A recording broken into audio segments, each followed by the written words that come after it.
प्रथम वर्ष के विद्यार्थियों के लिए मैंने कुछ वीडियो भारतीय संस्कृति की विशेषताओं के संदर्भ में अपलोड किए हैं। तो निश्चित रूप से आपके ज्ञानवर्धन में वो सहायक रहे होंगे। भारतीय संस्कृति की विशेषताएं जो टॉपिक है वो बहुत ही विस्तृत है और ये वीडियो लेक्चर जिनको रिकॉर्ड करना, फिर उसको कंप्रेस करना, फिर उसको अपलोड करना, अत्यधिक डिटेल में जो क्लासरूम में जो पढ़ाई हो सकती है वैसी पढ़ाई वीडियो लेक्चर से तो संभव नहीं है। लेकिन फिर भी एक प्रिलिमिनरी नॉलेज के लिए आप लोगों के लिए ये लेक्चर जो हम अपलोड कर रहे हैं वो सहायक सिद्ध होंगे। आज जो टॉपिक बिंदु जिस पर हम चर्चा करना चाहेंगे वो भारतीय संस्कृति की एक और अनूठी विशेषता है विभिन्नता में एकता। अंग्रेजी में इसे कहेंगे यूनिटी इन डाइवर्सिटी। आज जिस रूप में आज आप भारत को देखते हैं, यद्यपि एक सार्वभौमिक राष्ट्र है जिसमें एक कानून है, एक सेना है, हमारी सीमाएं हैं,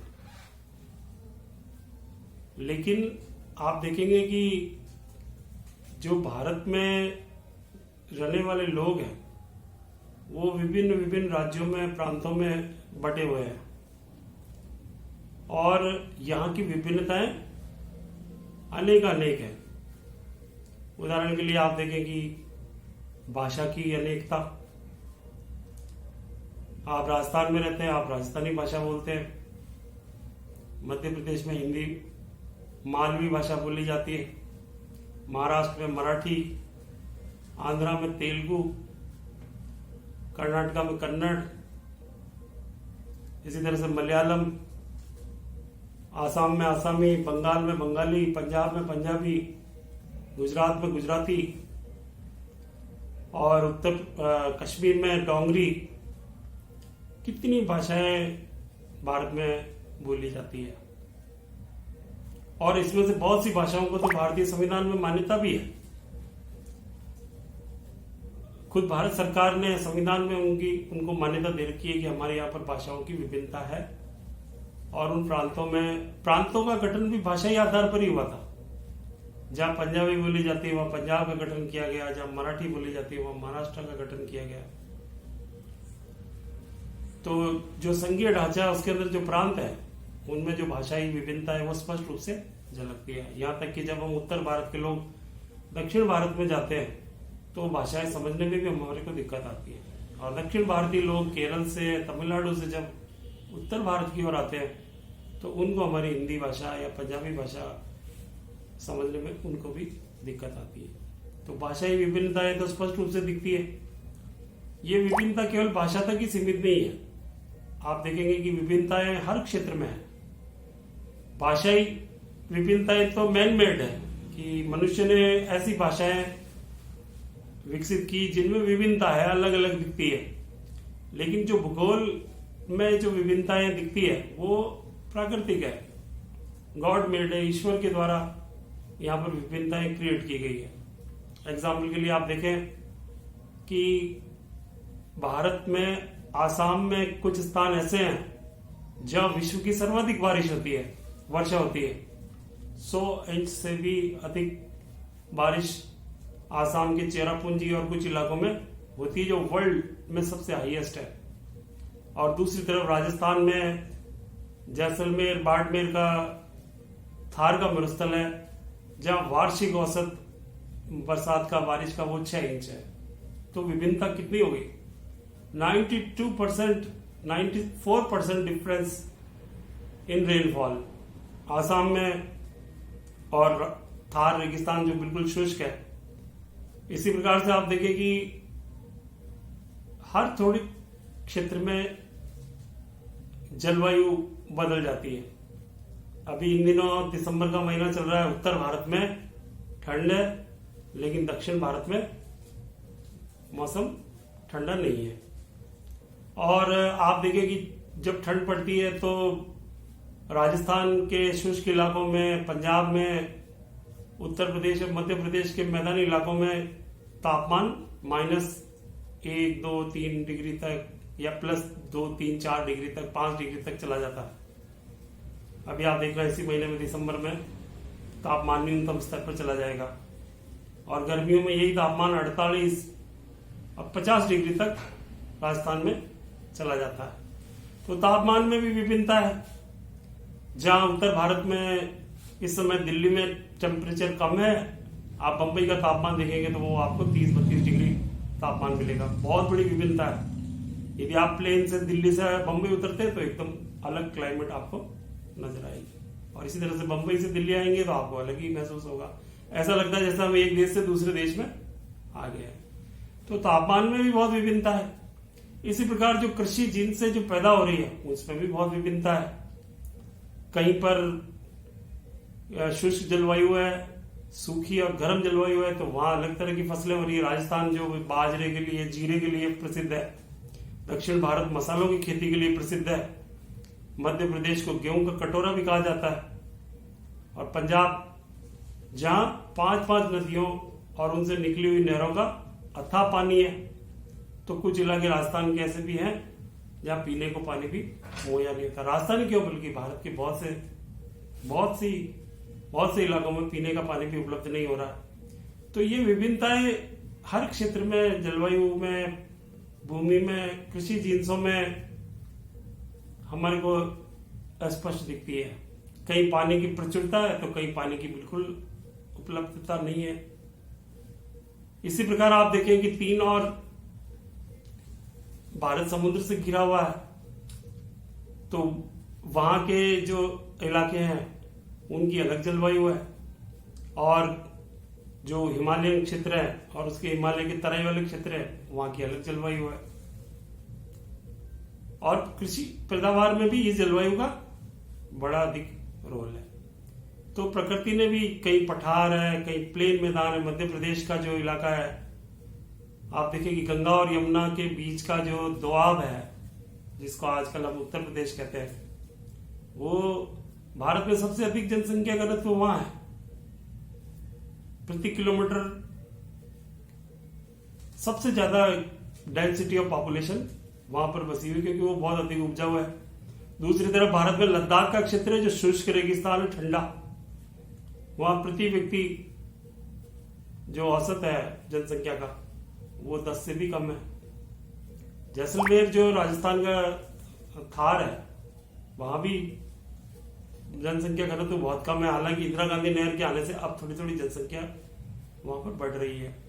तो कहीं डेंसिटी ऑफ पॉपुलेशन बहुत ज्यादा है, कहीं बहुत कम है, कहीं तो विभिन्नताएं हर दृष्टि से है। भूगोल में भी है, भाषा में भी है, भूगोल में भी है, कृषि उत्पादन में भी है, वेशभूषा में भी है। आप देखें कि हर थोड़े दूरी में हम चलेंगे तो वेशभूषाएं बदल जाती है। आप कश्मीर में कुछ अलग तरह की वेशभूषा है, पंजाबी लोग अलग तरह की वेशभूषा पहने हुए हैं।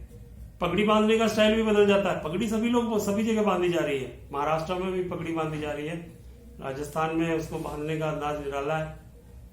आप देखें जोधपुर की पगड़ी बिल्कुल अलग है, मेवाड़ की जो पाग है वो बिल्कुल अलग है, और उधर जो सिख पंजाब में जो पगड़ी बांध रहे हैं वो उसका स्टाइल बिल्कुल अलग है। उनकी कपड़ा, उनका पहनावा अलग है। दाढ़ी मूछे रखने की स्टाइल भी अलग है। दक्षिण भारत में कुछ अलग तरह की वेशभूषाएं हैं और आप देखेंगे कि अलग अलग क्षेत्रों में अलग अलग वेशभूषाएं दिख रही है। तो विभिन्नताएं बहुत ज्यादा है और ये विभिन्नताएं सामाजिक रूप से भी है। अलग अलग, जैसे तमिलनाडु में तमिल लोग रह रहे हैं और महाराष्ट्र में मराठी लोग रह रहे हैं, पंजाब में पंजाबी लोग रह रहे हैं। सामाजिक रूप से भी ये विभिन्नताएं स्पष्ट रूप से दृष्टिगोचर होती है। कई बार तो इसको ये कहा गया कि भारत एक देश नहीं बल्कि बहुत सारे देशों का एक समूह है, लेकिन ये सब विभिन्नताएं हमारे को दिखती है, लेकिन इसके बावजूद भी इस पूरे कंट्री में एक यूनिटी भी हमारे को दिखती है, जो कि एकता है। अब ये एकता किस दृष्टि से है, जैसे अपन ने अभी बात करी कि भूगोल में विभिन्नताएं हैं, तो भूगोल में यूनिटी भी है। वो यूनिटी कैसे एस्टेब्लिश होती है? आप देखिए कि भारतीय भूभाग को जो है भूगोल ने उसको एक अलग खंड के रूप में निर्मित किया है। 3 और तो समुद्र से घिरा हुआ है, तो एक प्राकृतिक उसको सीमा प्रहरी मिल गया है कि जहां धरती खत्म हो रही है, जहां समुद्र शुरू हो रहा है, वहां तक भारत है। तो 3 और तो समुद्र से घिरा हुआ है, चौथी और उसका एक नेचुरल सीमा का रक्षक है, वो है हिमालय पर्वत। तो जो 3 और समुद्र से घिरा हुआ है, और जो उत्तर में जो हिमालय जिसकी सीमा रेखा है, वो भारत का भूखंड है। तो भौगोलिक यूनिटी भी दिखती है, और ये यूनिटी बहुत सी चीजों में दिखती है। जैसे आप देखें कि अलग अलग समाज के लोग हैं, लेकिन उनकी संस्कृति में एक रूपता भी है। जो हमारे देवता हैं, वो उत्तर भारत में जो देवता, वही लगभग दक्षिण भारत में है। भगवान विष्णु की पूजा पूरे भारत में की जा रही है, उनके नाम बदल जाते हैं। जो गगनचुंबी मंदिर है, उत्तर भारत से लगाकर दक्षिण भारत तक आपको समान रूप से नजर आएंगे। हमारे धार्मिक ग्रंथ उत्तर भारत, दक्षिण भारत, पूर्वी भारत में सब में समान रूप से उनकी इज्जत है, उनको पढ़े जाते हैं, उनको सम्मान दिया जा रहा है। हमारी भाषाएं भले विभिन्न हैं, लेकिन हम उन भाषाओं को, जैसे आप मोटे तौर पर कहें तो हिंदी को सब जगह समझा जा रहा है, सबसे ज्यादा बोली जाने वाली भाषा यही है। तो अब ऐसा हो गया है कि जो राष्ट्रीय एकता है वो स्थापित हो चुकी है। तो जो भाषाई आधार है वो भी बढ़ रहा है। जो यदि आप दक्षिण भारत में भी हिंदी बोलेंगे तो टूटी फूटी सही कम समझ में आएगी, लेकिन वो आपकी भावनाओं को समझ जाएंगे, तो वो एकता भी दिखती है। हमारी जो रीति रिवाज है वो भी एक से है। जैसे पूरे भारत में हिंदू लोग हैं, वो सारे भगवान को साक्षी मानकर विवाह संस्कार संपन्न करवाते हैं। पूरे भारत में ये प्रथा प्रचलित है। तो इसी तरह से अंतिम संस्कार भी पूरे भारत में एक ही तरह के हैं। कई हिंदुओं को जलाया जा रहा है, इस्लाम में उनको दफनाया जा रहा है। तो इसमें एक रूपता भी दिखती है, और ये एक रूपता और भी कई जो एकता है उसके व्यापक अर्थ हैं। तो आप कह सकते हैं कि भारत में जो संस्कृति है उसमें विभिन्नताएं भी बहुत है, लेकिन उसमें समरूपता, एकता भी बहुत है, और इन दोनों का मिक्सचर भारतीय संस्कृति में नजर आता है। और ये आप यदि आलोचनात्मक दृष्टि से देखेंगे तो आप इसकी क्रिटिसाइज कर सकते हैं कि भारत में कहीं भी कोई एक रूपता नहीं है।